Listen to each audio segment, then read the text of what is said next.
जय हिंद दोस्त कलिंग एक्सप्रेस रे आपण मानक स्वागत। आज आम जाना देश विदेशर मुख्य बड़ खबर। आज प्रथम न्यूज है आदिवासी संप्रदाय लोकों संघर्षहीन सहावस्थान सृष्टि और सेमानक सुरक्षा करने होची सरकार नैतिक दायित्व। जंगल सुरक्षा नियम पालन समय सेमानक प्रति संवेदनशीलता सह व्यवहार करने माननीय मुख्यमंत्री श्री मोहन चरण मांझी राज्यस्तरीय वनखंड अधिकारी सम्मेलन में परामर्श देइछंती।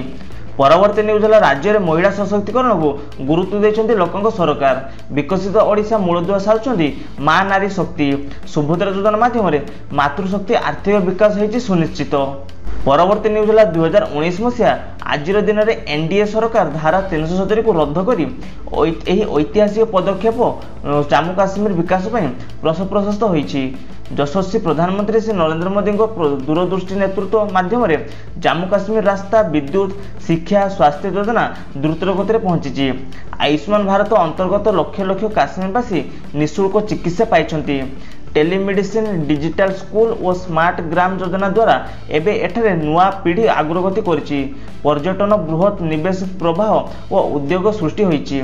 एबे जम्मू काश्मीर युवपीढ़ी पत्थर नुहे लैपटॉप धरिछंती, बंधुक नुहे ज्ञान और शिक्षार चयन करछंती।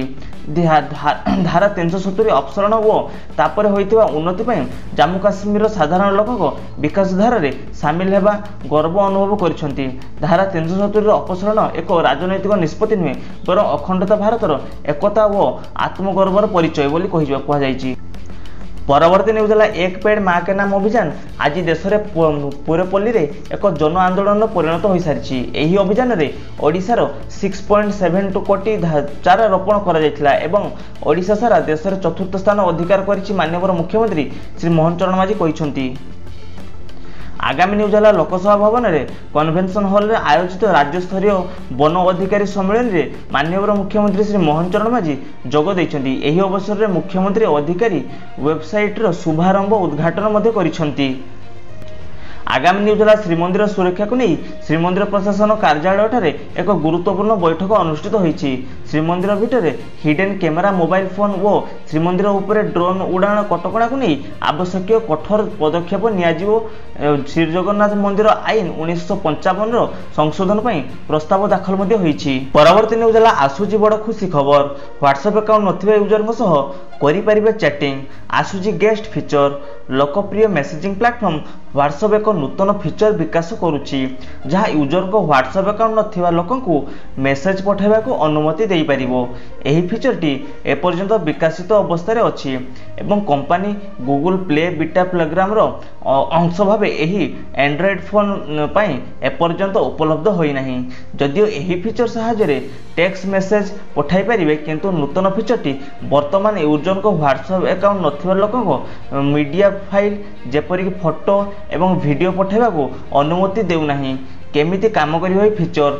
व्हाट्सएप फीचर ट्रैकर रो एक पोस्ट अनुसार इंस्टेंट मेसेजिंग आप एक नूतन गेस्ट फीचर उपरे काम करुछि जहाँ व्यवहारकारी मान अकाउंट नथिबा लोकन को मेसेज पठाइबार अनुमति देबो। परवर्ती न्यूज है निवेश लाभ देखाई उड़ाई नेले 88 लाख टंका। 4 ठक गिरफ। साउदी अरब रु लंबिछि चेर।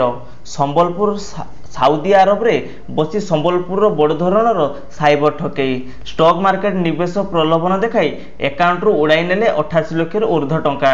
एभଳି एक बड़ धरणर साइबर ठकई पर्दाफाश करिछि संबलपुर पुलिस। साइबर ठकई घटना रे 4 जन गिरफ करिछि पुलिस। नगद टंका पासबुक एटीएम फोन कार जब्त करिछि संबलपुर पुलिस। आगामी न्यूज है भारतीय reserve bank governor Sanjay Malhotra Mumbai ठारे देशर मौद्रिक नीतिर घोषणा करिसेंती। एथर रिपोर्ट रे कोनोसी परिवर्तन कराजिबो नाही बोली से कहिसेंती। फल सुद हार यथारीति रहिबो बोली से कहिसेंती। परवर्ती न्यूज है बादल फटा वर्षा बन्या और भूस्खलन परी प्राकृतिक विपर्यय जो उत्तराखंड उत्तरकाशी अंचल में व्यापक क्षयक्षति घटी। वर्तमान सुधा 150 जन लोक को उद्धार कर एनडीआरएफ डीजी मोहसन शाहिद कहते।